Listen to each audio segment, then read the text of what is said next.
اختیار ہے، یا اس کو میں ٹکڑے کر کے پہنوں، یہ میرا اختیار ہے۔ جس کی جو چیز ہوتی ہے اس کا اختیار ہوتا ہے۔ آپ کا موبائل ہے، آپ اس وقت اٹھا کر کے میسج دیکھیں کہ کال کریں کہ کوئی بھی چیز دیکھیں، آپ کا اختیار ہے۔ آپ کی چیز پر آپ کا اختیار ہوتا ہے۔ لیکن آپ نے کبھی یہ سنا ہے کہ نہیں سنا، سوسائڈ کرنا اسلام میں جائز ہے؟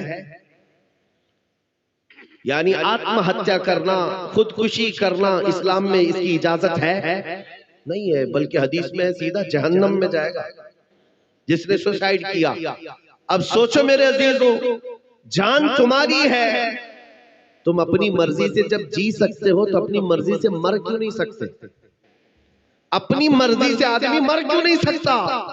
خود کو مار کیوں نہیں سکتا؟ خود کو پھانسی پر لٹکا کیوں نہیں سکتا؟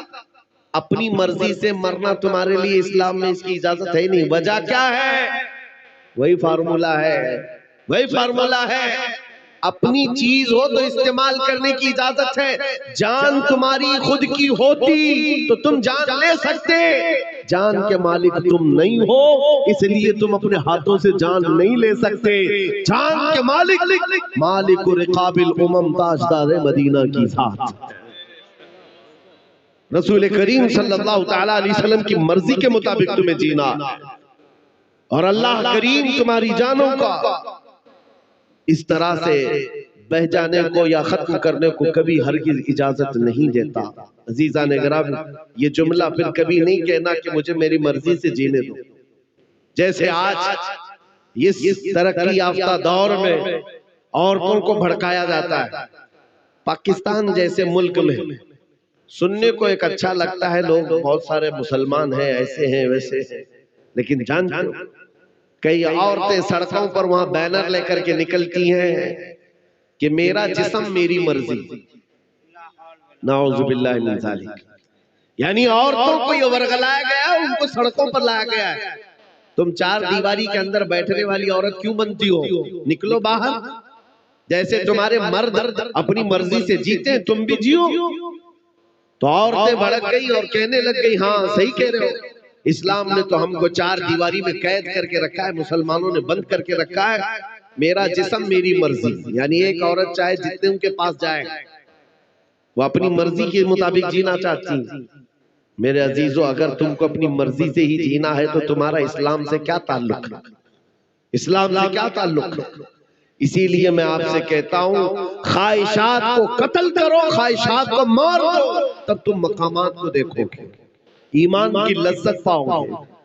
ابھی آپ جلسے کے متعلق سن رہے تھے، میں آپ کو اس بات کا پھر خصوصیت کے ساتھ وضاحت کے ساتھ یہ اعلان کرتا ہوں، ایسے ہزار جلسے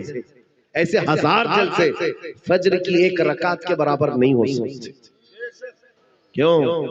اس میں تم تو آئے ہو رات جاگنے کے حساب سے، کھا رہے ہیں، پی رہے ہیں، دیکھ رہے ہیں، اٹھ رہے ہیں، بیٹھ رہے ہیں۔ فجر میں اٹھنا اپنی مرضی کے خلاف ہوتا ہے، اپنی خواہش کے خلاف کرنا پڑتا ہے۔ ٹھنڈیوں کا وقت ہے، بستر گرم لگتا ہے، نیند اچھی آتی ہے، ان سب کو چھوڑ کر کے اٹھنا اپنی خواہش کے خلاف کرنا ہوتا ہے، اور یہی کام جو کرتا ہے اسے ایک جہاد کا ثواب بھی ملتا ہے، اس کو جہاد کا ثواب ہے۔ لیکن یہاں پر بھی آج حالات یہی ہے کہ جو ہمارے من میں آئے، ہماری طبیعت میں آئے، اس کو ہم عمل کرنا چاہتے ہیں۔ نوجوانوں داڑھی کیوں نہیں رکھتے؟ اس لیے کہ تمہاری خواہش کے خلاف ہے یہ بات۔ دنیا تانا مارے گی، ملا کہے گی، پرانا آدمی کہے گی، اس لیے شرم آتی ہے، اور اس طرح کی شرم کو حیائے شیطانی کہا جاتا ہے۔ گناہ کرنے سے شرم آنا چاہیے، سنت پر شرم نہیں۔ میرے عزیزو، لوگ ننگے گھوم رہے ہیں ہاف کپڑے پہن کر کے، ان کو شرم آنا چاہیے۔ تمہیں آمنہ کے لال کے اخلاق پر کیوں شرم آئے؟ تمہیں شرم نہیں آنی چاہیے، لیکن اپنی خواہشات کے خلاف جب کام کرو گے تو تمہارے لیے جنت کے ہر دروازے کھول دیے جاتے ہیں۔ میرے آقا صلی اللہ علیہ وسلم کی حدیث ہے، من تمسک بسنتی عند فساد امتی فلہ اجر 100 شہید۔ ایسا زمانہ جب آ جائے میری امت پر کہ جب فساد ہو، فساد کا مطلب یہ ہے کہ لوگ اسلام کو ہلکے میں لینے لگ گئے ہو، اس وقت تم حضور کی ایک سنت کو زندہ کرو گے، اللہ تمہیں 100 شہیدوں کا ثواب عطا کرے گا۔ آج اس چیز کی ضرورت ہے نوجوان، جلسے کر کے تم نعرے لگا کر کے اگر انٹرٹینمنٹ کا ذریعہ سمجھتے ہو تو یہ فضول ہے، نہ کرو اس چیز کو، نہ کرو۔ ہاں اگر انقلاب لانا ہے تو عہد کر کے اٹھو کہ مجھے حضور کے اخلاق پر جینا، مجھے حضور کی سنتوں پر جینا ہے۔ دنیا کیا کہتی ہے مجھے اس سے کیا سروکار، میں قبر میں جاؤں گا تو دنیا کو منہ نہیں دکھاؤں گا، تاجدار مدینہ کو دکھانا، حضور کا سامنا کرنا ہے۔ عقیدہ ہے کہ نہیں تمہارا؟ قبر میں حضور تشریف لائیں گے، عقیدہ ہے؟ اور حشر میں حضور کی شفاعت ہوگی، عقیدہ ہے؟ نبی پاک صلی اللہ تعالیٰ علیہ وسلم کے بے ان کے واسطے خدا کچھ عطا کرے، حاشا غلط یہ حوث بے بصر کی ہے۔ حضور کو چھوڑ کر کے کچھ ہوگا نہیں، بخدا خدا کا یہی ہے در، نہیں اور کوئی مفر مکر، جو وہاں سے ہو یہی آ کے ہو، جو یہاں نہیں تو وہاں نہیں۔ حضور اکرم صلی اللہ تعالیٰ علیہ وسلم کو جب منہ دکھانا ہے تو پھر ان کے اخلاق کے پیچھے کیوں نہ چلے؟ عزیزان گرامی وقار، جنہوں نے اپنی خواہشات کو ختم کیا، ان کی چند مثالیں میں آپ کے سامنے رکھوں۔ آج تمہیں رات سونے کے بعد فجر میں اٹھنا مشکل ہو گیا، جو فجر میں نہیں اٹھ پاتا نماز کے لیے، یہ بات سن لے، کیا کرنا کیا رہتا ہے؟ صرف بستر ہی تو چھوڑنا تھا۔ پانی بھی تمہارے پاس گرم آنے لگ گیا ہے، پانی گرم کرنے کے اب سارے آلات ہیں، کرنٹ سے ہو جاتا ہے، گیس سے ہو جاتا ہے، سہولیات ہے۔ اس کے باوجود تمہاری طبیعت کے اندر کاہلی ایسی، سستی ایسی کہ یہ سوچتے ہیں کہ یہ بہت بڑا ڈیفیکلٹ کام ہے، مشقت والا کام ہے۔ مدینے کے اس نوجوان کو دیکھو، آج شادی ہوئی ہے، دلہن کو اپنے گھر لے کر آیا ہے، سہاگ رات ہے، دولہے کے لیے یہ زندگی کی سب سے خوبصورت رات کہی جاتی ہے، اس کے لیے شب وصال کیا کیا الفاظ کہے جاتے ہیں۔ بستر پر اپنی شریک حیات اپنی بیوی کے ساتھ آرام کر رہا ہے آج کا دولہا، اور رات کو مدینے کی گلیوں میں یہ آواز آنے لگی، یا ایھا المسلمون قال رسول اللہ صلی اللہ علیہ وسلم اذهبوا الى الجہاد فی مرضات اللہ تعالی۔ اے مسلمانوں، اللہ کے نبی نے فرمایا ہے جہاد میں نکلو اللہ کی رضا کے لیے۔ مشرکین مدینے پر حملہ کرنے کے لیے آ چکے ہیں، اللہ کے نبی صحابہ کے ساتھ مدینے سے نکل چکے ہیں۔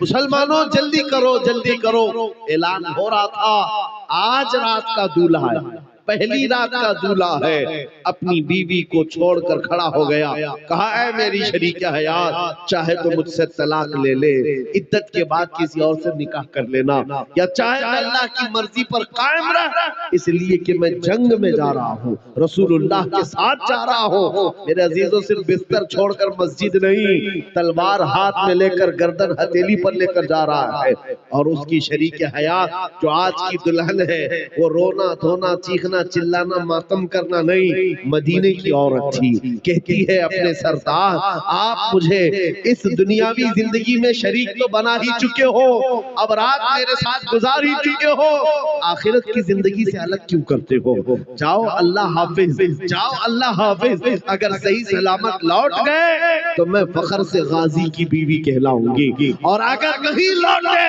تب بھی میں مدینے میں فخر سے شہید کی بیوہ کہلاؤں گی۔ یہ مزاج تھا مدینے کا۔ میرے عزیز و خواہشات کو قربان کر دیا۔ کون ہے جو دولہا اپنا بستر چھوڑ کر اپنی آج کی نئی نویلی دلہن کو چھوڑ کر جاتا ہو؟ یہ مدینے کے وہ صحابہ تھے جو ایمان کی اس بلندی پر پہنچے تھے جہاں انہوں نے اپنی خواہشات کو حضور کے قدموں پر قربان کر دیا تھا۔ مدینہ طیبہ کے اس نوجوان کا نام سیدنا حنظلہ رضی اللہ تعالیٰ عنہ ہے۔ جب جنگ احد میں پہنچے، عین دوپہر کے وقت ان کی شہادت بھی ہو گئی۔ ولیمے کے دن جس کا انتقال ہو گیا، ولیمے کے دن جو میدان میں موجود ہو، تلوار بھالے لے کر کے، اور شہادت بھی ہو گئی۔ جانتے ہو میرے عزیز، رونگٹے کھڑے کرنے والی بات ہے یہ۔ شام کو جب لاشیں جمع کی جا رہی تھی صحابہ اکرام کی، لوگ کہنے لگے حنظلہ کو ہم نے شہید ہوتے دیکھا، لاش مل نہیں رہی۔ حضور کے پاس آ کر کہا نبی پاک صلی اللہ علیہ وسلم نے چہرہ اٹھایا آسمان کی طرف، پھر جھکایا اور کہا فلاں جگہ پر ان کی لاش ہے، جاؤ لے آؤ۔ صحابہ وہاں گئے تو حضرت حنظلہ کی لاش تھی لیکن غسل دی ہوئی تھی، پانی کے قطرات ان کے جسم سے ٹپک رہے۔ میدان احد میں لے کر کے تو آئے، صحابہ عرض کرنے لگے آقا آپ نے تو فرمایا یہ کیا ہے؟ کہا حضور نے کہ جیسے ہی یہ شہید ہوا اس کو اللہ کے فرشتے آسمانوں پر لے گئے، جنت کے پانی سے انہیں غسل دیا گیا ہے، غسیل الملائکہ ان کو کہا گیا ہے، اور لا کر کے میدان میں رکھ دیا۔ ایک مسئلہ ہے شریعت کا، جو شہید ہوتا ہے اسے غسل نہیں دیا جاتا، انہی کپڑوں میں دفن کیا جاتا ہے، شہید کو غسل نہیں ہے۔ صحابہ نے پوچھا آقا شہید کو غسل اور کفن نہیں دیا جاتا تو پھر حنظلہ کو فرشتوں نے غسل کیوں دیا؟ یہ رونگٹے کھڑے کرنے والی بات ہے۔ میرے آقا فرماتے جاؤ اس کی بیوی سے پوچھو پتا چلے گا، یہ موت کا غسل نہیں ہے، یہ جنابت کا غسل ہے۔ جس وقت یہ گھر سے نکلا تھا اپنی بیوی کے ساتھ صحبت کر کے اٹھا، اس پر غسل واجب تھا۔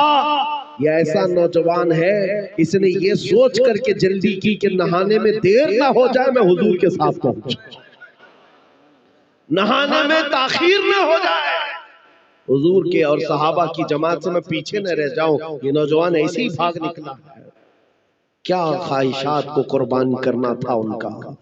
آج ہم 2 رکعت کے لیے بستر نہیں چھوڑ پاتے، آج ہم اپنے بستر سے ایسے چمٹے ہوئے ہیں، نہ تمہیں کوئی جنگ میں بلا رہا ہے، نہ کوئی تمہیں تلوار اور بھالے لے کر بلا رہا ہے، مؤذن تو صرف اللہ کا نام پکار رہا ہوتا ہے، آ جاؤ آ جاؤ اللہ کی بارگاہ میں سر جھکا لو۔ لیکن خراٹے لیے ہوئے سب محو خواب ہیں۔ عزیزان گرامی وقار، اب بھی اگر ہماری نیندوں پر فرق نہیں آیا تو سنو، جگہ جگہ کے تھک چکے ہیں تمہیں یہ ہنگامے، نشاط لذت خواب گراں بدل ڈالو، غلط روی سے منازل کا بہت بڑھتا ہے، مسافروں رویش کارواں بدل ڈالو۔ اگر چلنے کا طریقہ یہی رہا تو روز یہ آتنکی ناچ ناچ کر کے تمہیں چڑھائیں، روز ایک نیا جھمیلا لایا جائے گا اور ایک نیا مذاق اڑایا جائے گا۔ دیکھ رہے ہیں ہم کبھی مسجدوں، کبھی خانقاہوں، کبھی معبدوں، اور کبھی اماموں کی داڑھیوں سے کھیلنا، ان کی پگڑیوں سے کھیلنا۔ آج کے آتنکی کیا یہ سب نہیں کر رہے؟ وجہ صرف یہی ہے، حضور پاک صلی اللہ تعالیٰ علیہ وسلم سے جتنی دور بھاگتے جاؤ گے یہ ٹھوکروں پر ہمیں نچاتے رہ جائیں گے۔ آ جاؤ اس راستے پر جہاں رسول پاک نے اپنے صحابہ کو چھوڑا تھا، اس جگہ پہنچ جاؤ۔ لوگ کہتے ہیں کہ کہاں آپ بلا رہے ہیں، آگے بڑھنا ہے کہ پیچھے جانا ہے؟ میں کہتا ہوں آگے نہیں، پیچھے چلو، پیچھے چلو۔ دنیا پکار رہی ہے اور کہہ رہی آگے آ جاؤ، آگے آ جاؤ، میں کہتا ہوں پیچھے چلے جاؤ، پیچھے چلے جاؤ۔ کتنا پیچھے؟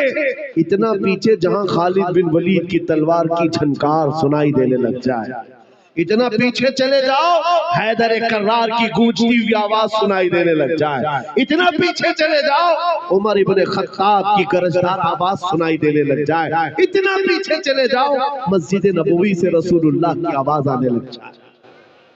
اس کے بعد پھر دیکھنا ان کیڑوں کا حال یہ ہوگا کہ بات کرنا تو دور، نظر اٹھا کر تم سے ملانا مشکل ہوگا، کیونکہ مشہور ہے یہ بات، دیوان گانے عشق محمد کو دیکھ کر گھبرا گئی ہے گردش دورہ کبھی کبھی، گھبرا گئی ہے گردش دورہ کبھی کبھی۔ تم اگر حضور پاک کی وفاداری میں نکلتے تو یورپ کا وہ سمندر بھی راستے دے دیتا۔ میرے عزیزوں، پہاڑوں کی چٹانیں ہوں، افریقہ کے تپتے ہوئے صحرا ہوں، اور یورپ کی کلیسائیں ہیں، کون سی ایسی جگہ ہے جہاں سے اللہ اکبر کی آواز نہ نکلی؟ ہر جگہ سے صدائے اللہ اکبر گونجتی تھی۔ ہماری یہ تاریخ ہے، ہم جس جگہ پر گئے ہیں رب تبارک و تعالیٰ کی اس صدا کو عام کرتے رہے، لیکن آج حالات یہ، آج حالات یہ، تم خود مسجد میں جانا نہیں چاہتے اور بابری مسجد کی فتح یابی کے لیے، مسجد اقصی کی فتح یابی کے لیے دعا کر رہے ہو۔ جو تمہیں نماز ہی نہیں پڑھنا ہے، نماز ہی نہیں پڑھنا ہے تو ان مسجدوں کا یہ حال ہوگا۔ مجھے عجیب لگتا ہے مسجد اقصی کے لیے لوگ بڑے سیریس ہیں، دعا ہر جگہ کرتے ہیں، کہاں بیٹھ کر؟ جو مسجد میں آتے ہی نہیں، تمہارے محلے کی مسجد کو آباد نہیں کر سکے، بیت المقدس کے لیے دعا کیسے کرتے ہو؟ میرے عزیزو، قول و فعل میں تضاد تو نہیں ہونی چاہیے، قول و فعل میں۔ اور رہی بات یہ جو حالات آج پیش آئے، وقت آئے گا انشاءاللہ العزیز، وقت آئے گا، تم دیکھو کہ اندھیرا ہمیشہ نہیں رہتا، اجالا آتا ہے۔ رب تبارک و تعالیٰ کا یہ دستور ہے کہ اگر ہم ٹوٹ پھوٹ گئے ہیں، اس سے بھی برے حالات آئے تھے بغداد میں، ایک بھی مسلمان رہ نہیں گیا تھا جو کھل کر کے بات کر سکے۔ تاتاریوں کے زمانے میں، ہلاکوں کے زمانے میں اینٹ سے اینٹ بجا ڈالی بغداد کی، لیکن آج جاؤ، کیا اسلام ختم ہو گیا بغداد میں؟ ارے دریائے دجلہ کا پانی لال کر دیا تھا مسلمانوں کے خون سے، پورے بغداد میں گھوڑے دوڑتے تھے تو خون میں ان کی ٹاپ بھیگی رہتی تھی، اتنا خون بہایا تھا بغداد کی گلیوں میں۔ یہ تو اس سے زیادہ سخت حالات تاریخ میں آئے ہوئے ہیں، ہم نے دیکھا ہے۔ میاں کربلا کے میدان سے زیادہ سخت حالات کب آئے ہوئے ہیں؟ جب اسلام ختم نہیں ہوا، رکا نہیں، تو ان چھوٹے چھوٹے موسمی کیڑوں سے تھوڑی نہ اسلام کو رکنا، اسلام کو نہ رکنا ہے نہ رکے گا۔ اسلام تیری نبض نہ ڈوبے گی حشر تک، تیری رگوں میں رواں خون ہے چھار یار کا۔ یہ ظالم یہ سمجھتے ہیں کہ ہماری گردنوں کو مار دیں گے۔ کسی جگہ آج ہی دیکھا، ایک مولوی صاحب مسجد کے امام صاحب باہر نکل رہے ہیں اور یہ آتنکی بھیڑیے آئے اور ان کی داڑھی پکڑ کر مارنے لگے، موب لنچنگ کرنے لگے، اور کہا اس دھرتی پر جینا ہے تو ہمارے خدا کا نام لینا ہوگا۔ یہ سب جو آتنک پھیلایا جا رہا ہے، اس سے آپ کو گھبرانے کی ضرورت نہیں، اس سے آپ کو نروس ہونے کی ضرورت نہیں۔ یہ حالات آئیں گے، ہم استقبال کریں گے، اللہ سے دعا یہی کرتے رہیں گے کہ مولا ایسے حالات پر بس ہم پر فضل یہ کر کے قدم تیرے دین پر قائم رہے اور ہمارا جسم تیرے دین پر قائم رہے۔ ان حالات سے گھبرانے کی ضرورت نہیں، نہ گھبراؤ مسلمانوں، ابھی خدا کی شان باقی ہے، ابھی اسلام زندہ ہے، ابھی قرآن باقی ہے۔ یہ ظالم کافر کیا سمجھتے ہیں جو روز ہم سے الجھتے ہیں، ابھی تو کربلا کا آخری میدان باقی ہے۔ آپ سب کو ان حالات سے نروس ہو کر جینے کی ضرورت نہیں۔ بات اتنی ہے کہ میں ان کی طرف بات نہیں کر رہا ہوں، مجھے رہزنوں سے غرض نہیں، تیری رہبری کا سوال ہے۔ ڈاکوؤں کا کام ہے ڈاکہ مارنا، چوروں کا کام ہے چوری کرنا، لیکن آپ سے ہم پوچھ رہے ہیں تم اپنے گھر میں کیا کر رہے تھے؟ تم اپنے گھر میں کیا کر رہے تھے؟ چور تو آئے گا ہی، ڈاکو تو ڈاکہ ڈالے گا ہی، لیکن تم مسلمان ہو، اللہ نے تمہیں ایک بہت بڑی امانت عطا کی، تمہیں اللہ تبارک و تعالیٰ نے اپنے نبی پاک کی وفاداری کی امانت دی ہے۔ تم جب اس امانت پر کھل کر نہیں اتر سکے تو پھر تم بھی مجرم قرار دیے جاؤ، تم بھی پکڑے جاؤ۔ آؤ آج جیسے آپ کو ابھی ہلچل صاحب کہہ رہے تھے نا، عشق ہو تو عشق کا اظہار بھی ہونا چاہیے، عشق ہو تو عشق کا اظہار بھی ہونا چاہیے۔ چھپا ہوا عشق، اس کو بزدلی کہا جاتا ہے۔ ہاں، چھپے چھپے محبت کرنے والا بزدل آدمی ہے، اور ہم کسی لیلا سے تھوڑی نہ عشق کر رہے ہیں، ہم کائنات کے آقا و مولا سے عشق کرتے ہیں۔ ہاں، جس کی محبت کا حال یہ ہے کہ جو ایک پل ان کی محبت میں آیا، اللہ نے اس کو کیا مقام دے دیا۔ میں آپ کو بتاتا ہوں، مدینے کا ایک نوجوان، ماں بھی یہودن ہے، باپ بھی یہودی ہے، اور بیٹا ایک دن مسجد نبوی کے پاس سے گزر رہا تھا، یہودی لڑکا ہے، حضور پاک کو صحابہ کے ساتھ بیٹھے ہوئے دیکھا اور دل دے بیٹھا، اور دروازے پر کھڑا رہا، دیکھتا رہ گیا۔ وہ حسین محفلیں کیسی ہوں گی، صحابہ کی انجمن لگی ہو اور گلاب جیسی رنگت چمکتی ہوئی میرے آقا کی صورت اس میں ہو، اور جب دیکھنے والا پلکیں جھپکانا بھول جاتا تھا، اس یہودی لڑکے نے دیکھا اور دیکھتا رہ گیا۔ ایک دن نہیں، 2 دن نہیں، 3 دن نہیں، اس کی تو یہ عادت سی بن گئی، روز چلتے چلتے دروازے پر کھڑا ہو جائے اور اس حسین موہنی رنگت کو دیکھتا رہ جائے۔ مکھ چند بدر شاشانی ہے، ماتھے چمکے لٹھ نورانی ہے، کالی کالی آنکھ تے زلف مستانی مخمور آنکھیں ہن مد بھریاں اس صورت نو میں جان اکھاں کی جان جہاں اکھاں سچ اکھاں رب دی شان اکھاں اس شان تو شانہ سب نبیاں. حضور پاک کا حسن دیکھنے والے کا حال کیا ہوتا تھا؟ حضرت جابر بن سمورہ کہتے ہیں 14ویں کا چاند نکلا تھا، میں گھر سے باہر نکلا اور حضور اپنے گھر سے باہر آئے. حضور سرخ جبہ پہنے ہوئے تھے. حضرت جابر کہتے ہیں کبھی میں چاند کو دیکھتا اور کبھی حضور کو دیکھتا، کبھی ادھر دیکھتا اور کبھی ادھر دیکھتا. حدیث میں ہے کہتے ہیں میں یہ سوچ رہا تھا کہ چاند زیادہ حسین ہے کہ آمنہ کا لال زیادہ حسین. اور اس کے بعد عشق نے پھر جواب دیا چاند سے تشبیہ دینا یہ بھی کیا انصاف ہے، چاند میں تو داغ ہے حضور کا چہرہ صاف. میرے عزیزو حضور کا حسن دیکھنے والا وہ نوجوان یہودی لڑکا، اس کے باپ سے جا کر مدینے والے کسی اور نے شکایت کر دی کہ تمہارا بیٹا تو محمد کو دیکھنے لگ گیا ہے صلی اللہ علیہ وسلم، ان کا دیوانہ بن گیا، روزانہ وہاں جا کر کھڑا ہوتا ہے. باپ کٹر یہودی تھا، کٹر یہودی. بیٹے سے کہا کہ تم آ جاتا، اس نے کہا وہ اچھے لگتے ہیں میں دیکھتا ہوں، اچھے لگتے ہیں. باپ نے پابندی لگا دی کہ آج کے بعد سے اس راستے سے بھی نہیں جائے گا. لیکن عشق ہے تو اظہار ہونا چاہیے، عشق ہو تو پھر سارے سلاسل اور بیڑیاں توڑ کر کے نکلتا ہے بندہ. وہ نوجوان نہ باپ کی سنا نہ ماں کی سنا، پھر دوسرے دن آیا اسی دروازے کے پاس کھڑا ہو حضور کو دیکھنے لگا. جب یہ حالات بار بار ہونے لگے یہودی باپ نے دیکھا کہ یہ ایسے سنتا نہیں، مارا بھی بہت توڑا بھی بہت، اس کے ساتھ سختیاں بھی ہوئی. اس کے بعد جب بھی لڑکا نہیں رکا تو بیڑیوں سے باندھ دیا، زنجیروں سے باندھ دیا، ہاتھ پیر باندھ کر کے گھر میں رکھ دیا. لیکن جانتے ہو میرے عزیزوں سب سے بڑی تکلیف عاشق کو اپنے معشوق سے دور کرنا، محبوب سے دور ہو جائے یہ سب سے بڑی تکلیف ہے. یہ نوجوان لڑکا بیمار ہو گیا، بیمار ہو گیا، اتنا بیمار کہ علاج سے افاقہ نہیں، صحیح ہونے کا نام ہی نہیں. اعلیٰ حضرت کہتے ہیں نا جان ہے عشق مصطفیٰ روز فضو کرے خدا، جس کو ہو درد کا مزہ ناز دوا اٹھائے کیوں. اب بیمار، یہ بیماری بڑھتی گئی یہاں تک کہ حکیموں نے ہاتھ اٹھا لیا، کہا تمہارا بیٹا صحیح ہو ہی نہیں سکتا، 2-4 دن کا مہمان. بھری جوانی میں بیٹا انتقال کرنے پر آ گیا. اب ماں باپ کا اکلوتا تھا، دونوں کا دل پسیج گیا. ماں یہودن ہے، باپ بھی یہودی ہے. بستر پر آئے، زنجیریں تو کھل چکی تھیں، بخار سے بدن تپ رہا تھا، جسم پیلا ہو گیا تھا. بیٹے کے پاس آئے اور کہنے لگے کہ بیٹا یہ تیری کیا حالت ہو گئی، ہم نے تمہارے ساتھ جو غلط کیا اس کے لیے ہم معذرت چاہتے ہیں، لیکن بتا کوئی تیری آخری خواہش ہے. اس نوجوان نے کہا ایک بار محمد عربی کو دیکھنا چاہتا ہوں. میرے عزیزو عشق گر ہو تو اظہار ہونا چاہیے، چاہے وہ یہودیوں کے گھر میں بھی ہو. خواہش رکھتا ہے میں اپنے محبوب کو دیکھ لوں. ماں نے دل پسیج کر کے اپنے شوہر سے کہا جاؤ ایک بار محمد صلی اللہ علیہ وسلم سے کہہ دو اگر وہ ہمارے گھر آ گئے تو یہ ہمارا بچہ دیکھ لے گا مرنے سے پہلے، اس کی خواہش ہے.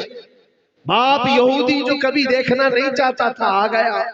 میرے آقا صحابہ کے ساتھ بیٹھے تھے، اس نے کہا محمد عربی صلی اللہ تعالیٰ علیہ وسلم میرا ایک مسئلہ ہے، میرا بیٹا جوان ہے، وہ آپ کی محبت میں پاگل ہو چکا اور اب مرنے والا ہے، چند سانسیں بچی ہیں.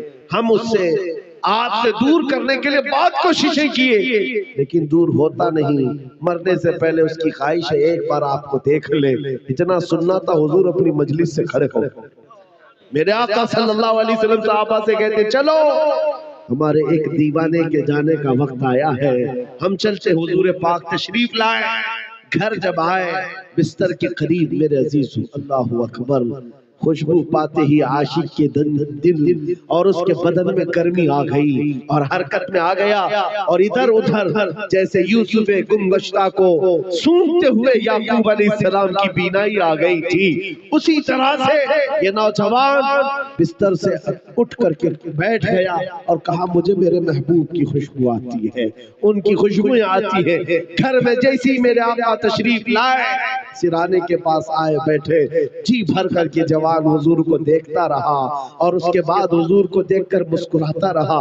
اتنا قریب آمنہ کے لال آ چکے، میرے آقا نے سینے پر ہاتھ رکھا اور پوچھا ابھی دیر کس بات کی، کیا اب بھی ایمان نہیں لاؤ گے، اب بھی کلمہ نہیں پڑھو گے؟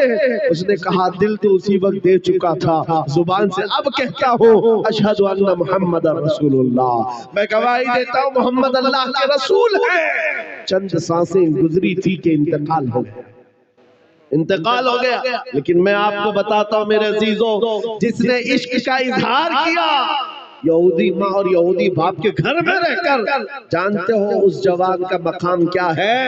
وہ پل بھر ایمان لایا اور انتقال کر گیا، زندگی میں ایک نماز پڑھنے کا وقت بھی نہیں آیا، روزہ رکھنے کا وقت بھی نہیں آیا، حج کرنے کا وقت بھی نہیں آیا، لیکن مقام کون سا؟ صحابی رسول کا مقام ہے، جہاں کے متعلق غوث پاک فرماتے ہیں صحابی کا مقام کتنا ہے جانتے ہو؟ وہ جس گھوڑے پر بیٹھ کر جاتے ہیں ان گھوڑوں کے ٹاپ کے نیچے سے جو دھول اڑتی ہے وہاں تک امت کے غوث کا مقام بھی نہیں۔ وقت کا غوث کوئی ولی کوئی قطب صحابہ کے گھوڑے کے ٹاپ کے نیچے سے اڑنے والی دھول کے برابر بھی نہیں ہوتا، وہ صحابی کا مقام ہے۔ اور وہ صحابی کا مقام کیسے پایا؟ بس دیدار رسول ہے، حضور کے دربار میں قربانی، اپنے خواہشات ختم کر دیا۔ ماں الگ چاہتی تھی، باپ الگ چاہتا تھا، اور دنیا الگ چاہتی تھی، کون کیا کہتا ہے اس سے اس نوجوان کو کوئی سروکار نہیں۔ ہم رسول اللہ کے جنت رسول اللہ۔ آج میں تمہیں یہ دعوت دیتا ہوں، تم اس کی سن کر کے اپنے آپ کو بدل لیتے ہو، اپنے آپ کو بدلنے لگتے ہو۔ چند اوباشوں کے ساتھ تمہاری دوستی کیا ہو گئی؟ تم نے اپنے کپڑے بھی بدل لیے، ٹوپیاں بھی چھپا لی، داڑیاں بھی چھیل کر گٹر میں ڈال دی۔ تمہیں پتا ہے تمہاری موت کے بعد جنازے کے ساتھ صرف یہ تمہارے قبر تک آ سکتے ہیں، اس کے بعد کوئی قبر میں آنے والا نہیں۔ تمہاری قبر میں کوئی آئے گا تو آمنہ کے لال تشریف لائے گا، اس لیے آج لے ان کی پناہ، آج مدد مانگو سے۔ کل نہ مانیں گے، قیامت میں اگر مان گیا، وہاں سب بہت سارے مانیں گے لیکن اس وقت ماننا کوئی فائدے کا نہیں۔ آج مانو حضور کو، آج اپنی خواہشات کے خلاف آؤ۔ تمہاری خواہشات یہ کہتی ہیں کہ مجھے آرام کرنا ہے، سونا ہے، تمہاری خواہشات حرام کا کھانے کی طرف جاتی ہے، چھوڑ دو ان چیزوں کو، حضور کی طرف آؤ۔ کتنے نوجوان ہیں آج اس جلسے سے یا ہماری اس بات کو جہاں تک پہنچے اس کو سن کر کے یہ عہد کریں کہ میں کچھ غلط کاموں میں مصروف تھا، یہ میری خواہشات تھیں، اور جب خواہش ہوتی میں اس غلط کام کی طرف چلا جاتا۔ اسی کو قرآن کہتا ہے جو اپنی خواہش کو پوری کرنے کے چکر میں چل پڑتا ہے گویا کہ وہ اپنی خواہشات کو معبود بنایا ہوا ہے، اپنی خواہشات کی پوجا کرتا ہے، عبادت کرتا ہے۔ یہاں سے نکل آؤ، تمہاری اپنی خواہشات کے مطابق نہیں جینا ہے، جینا ہے تو کیسے؟ تاج الشریعہ بدر الطریقہ مرشد گرامی جانے سے پہلے یہ ہم کو سکھا کر کے گئے ہیں، زندگی یہ نہیں ہے کسی کے لیے، زندگی ہے نبی کی، نبی کے لیے۔ نہ سمجھ مرتے ہیں زندگی کے لیے، جینا مرنا ہے سب کچھ نبی کے لیے، جینا مرنا ہے سب کچھ نبی کے لیے۔ حضور کی محبت میں جیو اور ان کی خواہشات کے مطابق۔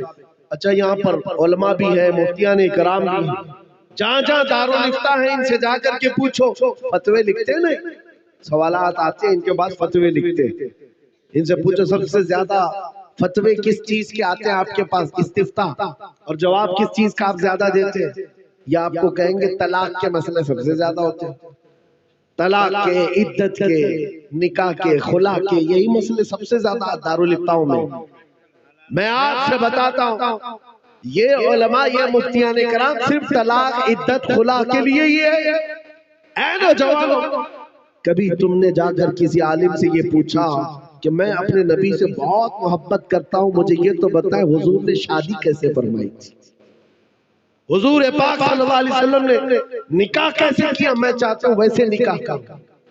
کبھی آ کر کے یہ پوچھتے ہو میرے گھر میں بچے کی ولادت ہوئی، جب نبی پاک کے گھر میں بھی بچے کی ولادت ہوئی تھی تو میرے آقا نے کیا کیا تھا تاکہ میں بھی ویسا کروں؟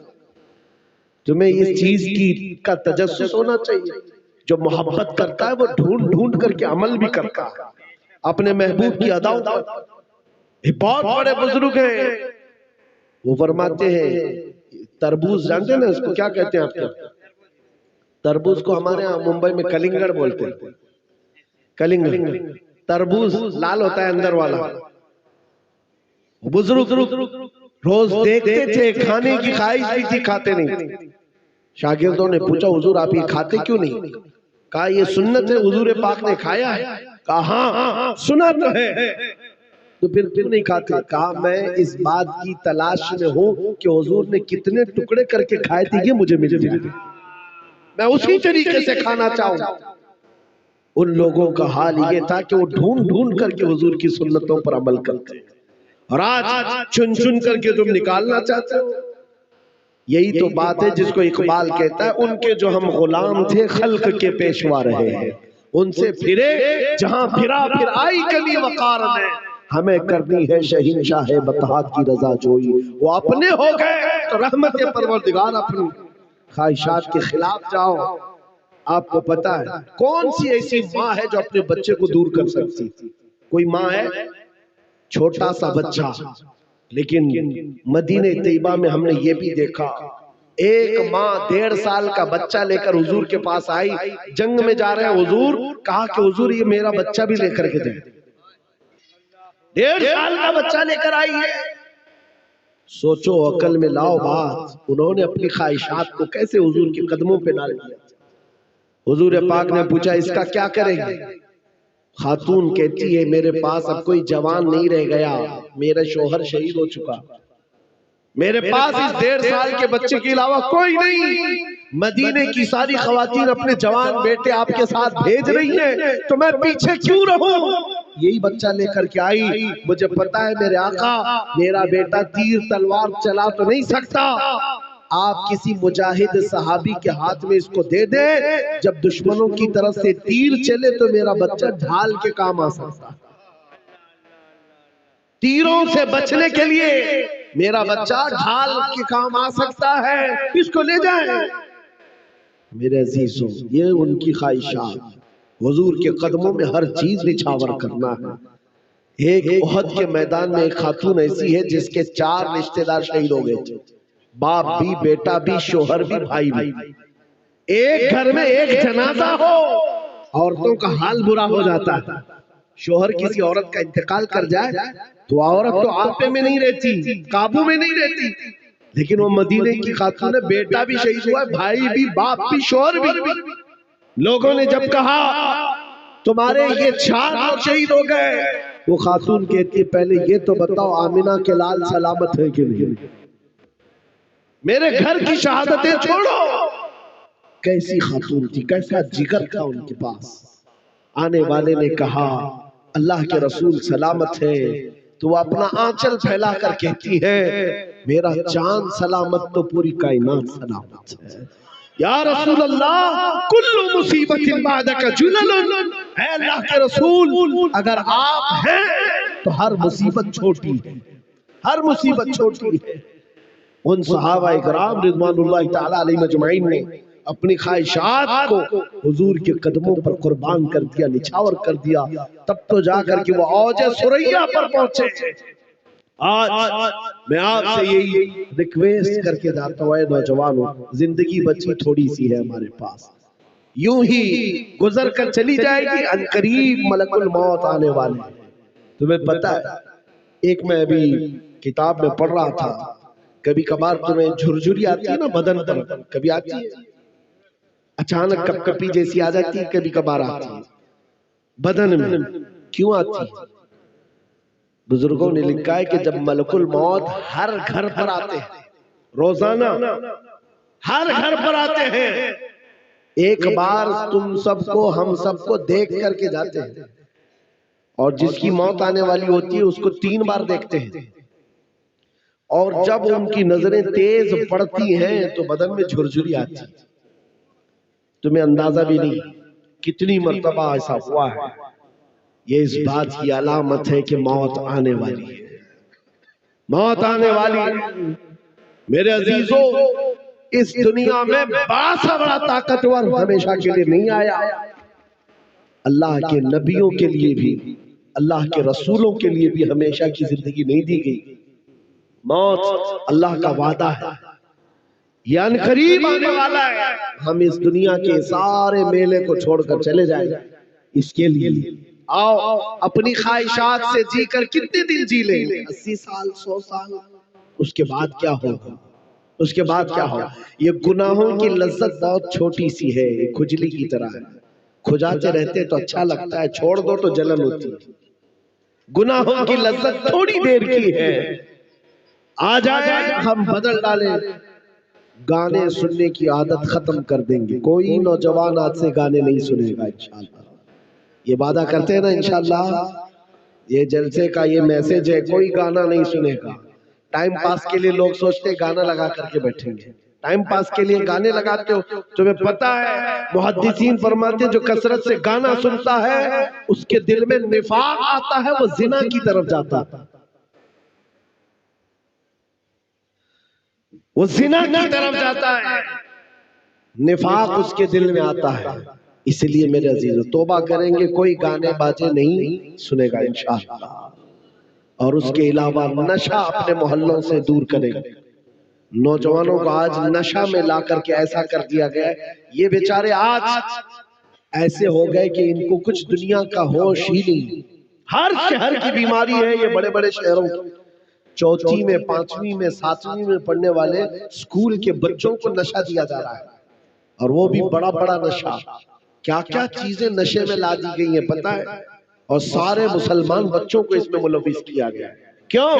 دنیا جانتی ہے محمد عربی کے شعر ہیں، کھڑے ہو گئے تو بہتوں کی نیند حرام کر دیں، اس لیے ان کو نشہ میں رکھو، اور تم نشہ سے باہر نکلو گے، اس لیے کہ میرے آقا صلی اللہ تعالیٰ علیہ وسلم نے فرمایا ہے جس نے حرام نشہ کیا ہے دنیا میں، آخرت میں دردناک انجام کے لیے وہ انتظار کرے، وہ انتظار کرے گا۔ شرابیوں کے لیے، نشہ کرنے والوں کے لیے بہت دردناک عذاب ہے۔ توبہ کریں گے، اور کوئی بھی بچہ بگڑا ہوا ہے، جا رہا ہے نشہ کے راستے پر، تو مارنا توڑنا ہمارا کام نہیں، ہاتھ پکڑو، صرف اس کو واسطہ دے دو گنبد خضرا کا، اس کو واسطہ دو آمنہ کے لال کا، تاجدار مدینہ کی اگر رائی کے دانے کے برابر بھی محبت رکھتا ہے، آ جاؤ اس راستے سے، اور یہاں اس راستے میں جو لذت ہے وہ تجھے دنیا کے نشے میں نہیں مل سکتی۔ مجھے امید ہی نہیں، یقین ہے حضور کے نام پاک کی برکت سے وہ بچہ بھی سیدھے راستے پر ضرور آئے گا انشاءاللہ۔ ہمیں یہ انقلاب لانا ہے اور حضور کے قدموں پر اپنی خواہشات کو قربان کرنا ہے۔ آؤ بارگاہ رسالت معاب صلی اللہ علیہ وسلم میں توبہ کرتے ہوئے، حضور کو گواہ بناتے ہوئے، ہم بھی ویسے ہی پکارتے ہیں جیسے بریلی کے امام نے پکارا تھا، یا رسول اللہ میں مجرم ہوں آقا مجھے ساتھ لے لو، کہ رستے میں ہے جا بجا تھانے والے، چمک تجھ سے پاتے ہیں سب پانے والے، میرا دل بھی چمکا دے، میرا دل بھی چمکا دے، میرا دل بھی چمکا دے، برستا نہیں دیکھ کر ابر رحمت، ہم بدوں پر بھی برسا دے برسانے والے۔ اور یہ عہد کرنا اپنی مرضی سے نہیں جینا ہے، اپنی خواہشات سے نہیں جینا ہے، بلکہ کیسے جینا ہے؟ یا رسول اللہ دہن میں زبان تمہارے لیے، بدن میں ہے جان، ہم آئے یہاں اور اٹھے بھی وہاں، لبیک یا رسول اللہ، لبیک یا رسول اللہ، لبیک یا رسول اللہ، وآخر دعوانا الحمدللہ رب العالمین۔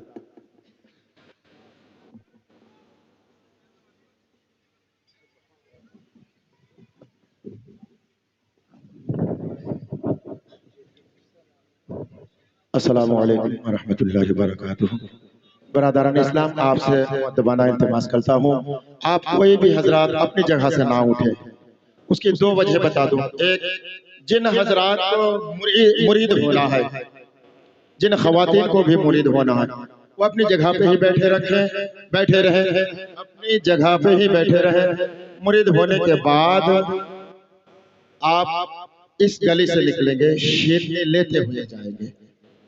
لہٰذا صلاۃ و سلام ہوں گے، صلاۃ و سلام کے بعد آپ آرام سے اور ادب کے ساتھ، جو لوگ خاص کر جو لوگ بیعت لیں گے، مرید ہوں گے، وہ اپنی جگہ پہ تشریف رکھیں، اور جو لوگ کسی سے بیعت ہو کے ہیں وہ پیچھے چلے جائیں گے۔